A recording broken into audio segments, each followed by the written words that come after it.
Hey guys, it's Wilson. This video is going to show you how to do some basic assembly in Solidworks and also how to make a part within an assembly so you can reference geometry of other parts. Super helpful for Game of Thrones, the chair project. All right, I have already gone to New and Assembly. Looks a little different here because I'm already in Assembly.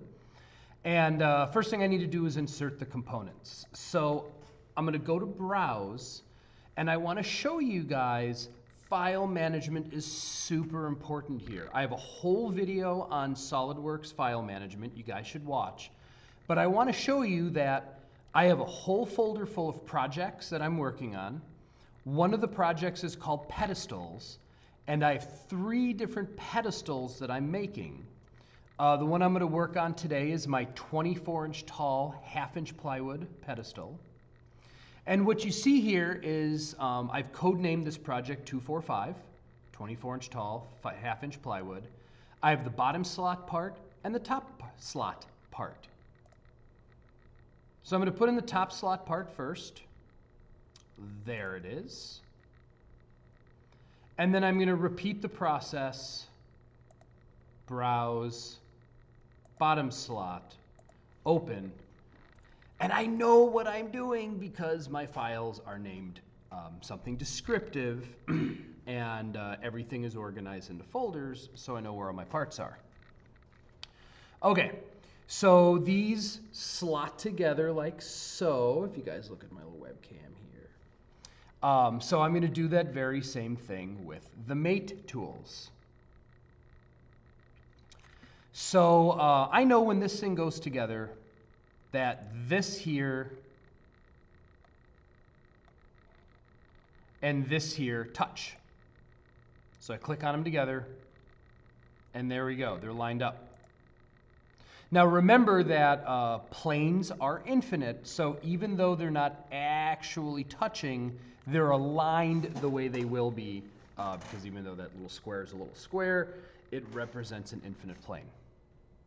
The next thing that I know on this is that this side is going to touch this side of the part, like so. So I approve that. Hey, I'm going to get out of this real quick, and I'm going to show you guys what's happening here. So this is not fully constrained, right? This is not how it's going to look when it's done.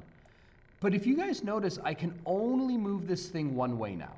I can't move it up and down, because that little square face and that little square face are lined up.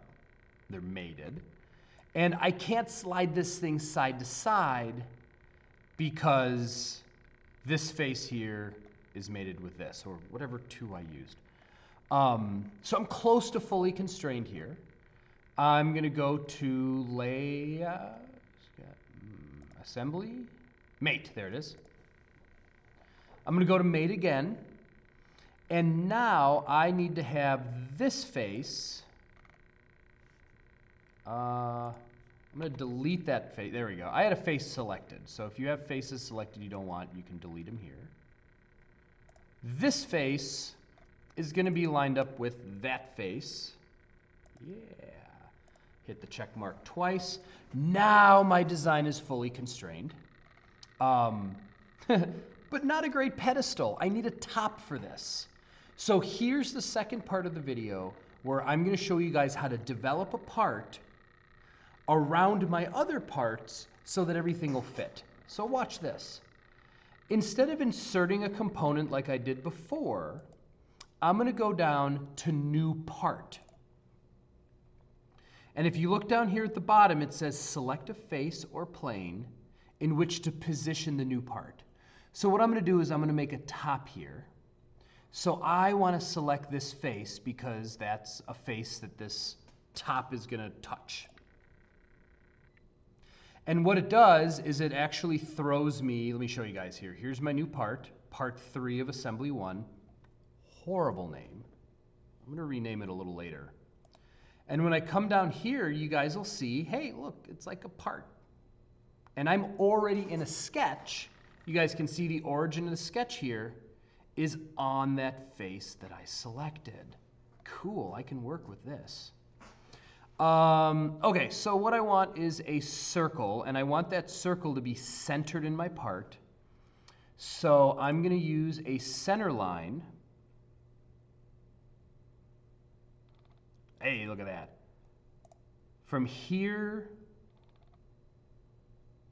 to there, and I know that the midpoint, there it is, of that line is in the center of my whole part. Let me orient myself so you can see that. So I made a center line that's in the center of, looks like my x-axis here. It's the center of that part. And it's equal distance, right? It's the same distance across because it's from this shoulder to this shoulder. So I know that the midpoint of that right here is going to be in the center of my whole part. And that's where I want to draw my circle. Like so.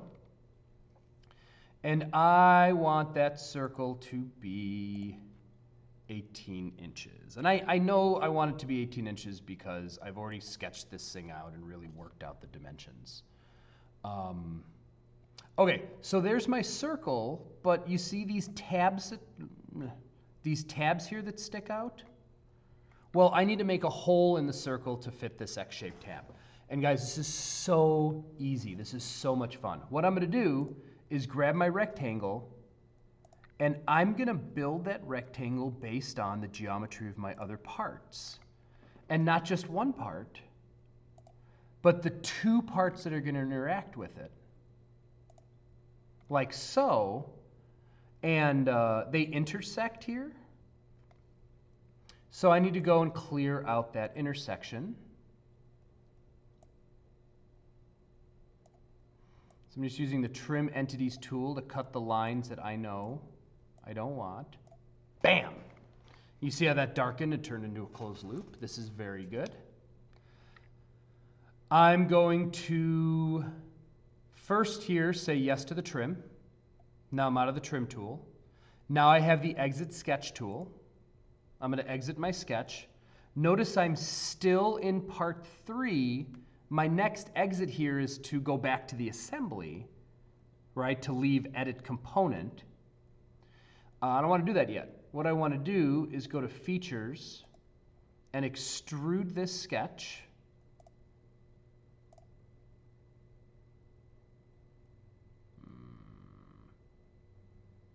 I want to also, okay, I don't like how this selection's working. I'm going to cancel. I'm going to grab the sketch first and then extrude it. There, you guys see how I have the X selected now. Cool. Get into a view where I can see what my extrusion's doing, a 1/2 inch because I'm using that 1/2 inch plywood. And it extruded the right way. I say yes. Now I have my part complete as I want it. I'm going to leave that and check it out. I made the additional part for my pedestal here. And I drew it in the place that it's going to be when it's done. And I was able to reference the geometry from my other two parts. So I know this is all going to fit together. Hey guys, here's the last step. This is super, super, super important, okay? I'm going to right-click on this new part that I made, and I need to save this part in an external file. And I'll show you guys what that means. So it's going to put it in my project files, pedestal. See if I can hover over that. No. Right-click, no. There we go. Extend all that, and I can see it's going into pedestals. It's going into the 24x5. That's good. But look at the name, Part 3. Gross. I'm going to click on that twice slowly. Brings it up where I can edit it.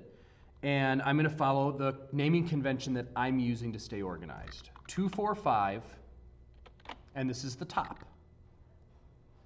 I hit OK. We see here that this takes on the naming convention that I chose. And I'll show you guys if I go into my pedestals folder and the 24x5, you guys see there's the top. So I got the bottom slot, the top slot, and the top. Those are the three components. This is looking great. We'll go back to that assembly and save the assembly. I'm in 245. And since this is the final assembly, I'm actually just calling it 245 because it says 245 solid assembly. I want to save with in context references. References update in the context of the saved assembly. And